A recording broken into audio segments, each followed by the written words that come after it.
ನಾವು pasta recipe ಮಾಡ್ತಿದ್ದೇವೆ. ಇದನ್ನು ಬಿಸಿ ನೀರಿಗೆ ಹಾಕ್ಕೊಂಡು ಸ್ವಲ್ಪ ಬೇಯಿಸ್ಕೋಬೇಕು, ಸ್ಮೂತ್ ಆಗೋವರೆಗೂ. ಸ್ವಲ್ಪ ಉಪ್ಪನ್ನು ಸೇರಿಸ್ಕೊಳ್ಬೇಕು. 2 ಸ್ಪೂನ್ ಆಯಿಲ್ ಹಾಕ್ಕೋಬೇಕು. ಎಣ್ಣೆ ಕಾದ್ಮೇಲೆ ಟೊಮೊಟೊ ಹಾಕ್ಕೊಂಡು ಚೆನ್ನಾಗಿ ಫ್ರೈ ಮಾಡ್ಕೋಬೇಕು. 2 ಟೊಮೊಟೊ ಹಾಕ್ಕೊಂಡು ಚೆನ್ನಾಗಿ ಸ್ಮೂತಾಗಿ ಫ್ರೈ ಮಾಡ್ಕೋಬೇಕು. ಇದನ್ನು ನೋಡಿ, ಟೊಮೆಟೊ ಚೆನ್ನಾಗಿ ಫ್ರೈ ಆಗಿದೆ. ಈಗ ಸ್ಟವ್ ಆಫ್ ಮಾಡಿಕೊಂಡು ಇದನ್ನು ಮಿಕ್ಸಿ ಮಾಡ್ಕೋಬೇಕು.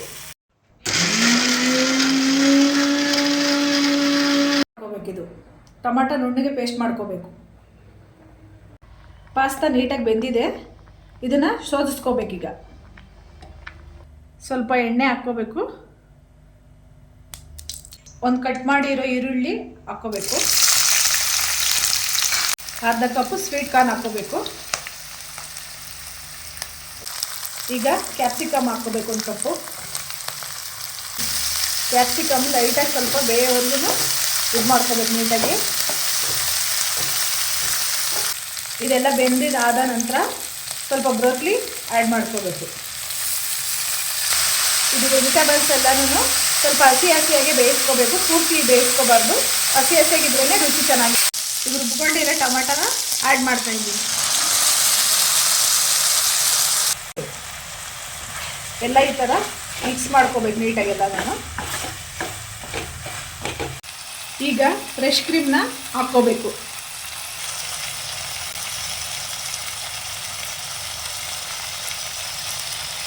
ಅಳತೆಗೆ ಎಷ್ಟು ಬೇಕೋ ನೋಡಿಕೊಂಡು ಇದನ್ನು ಹಾಕ್ಕೋಬೇಕು.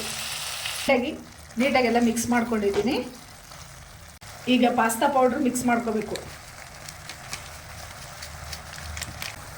2 ಪಾಕೆಟ್ ಪಾಸ್ತಾ ಪೌಡ್ರು ಮಿಕ್ಸ್ ಮಾಡ್ಕೋಬೇಕು. ಆವಾಗಲೇ ಬೇಯಿಸಿಟ್ಕೊಂಡಿದ್ರಲ್ಲ ನಾವು ಪಾಸ್ತಾನ, ಅದನ್ನು ಇದರೊಳಗಡೆ ಹಾಕ್ಕೊಂಡು ಎಲ್ಲ ಮಿಕ್ಸ್ ಮಾಡ್ಕೋಬೇಕು.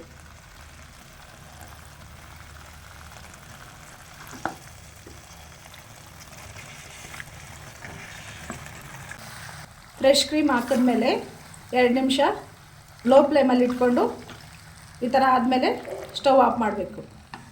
ಈಗ ನೋಡಿ ನೀಟಾಗಿ ಆಗಿದೆ, ಆಫ್ ಮಾಡಬೇಕು.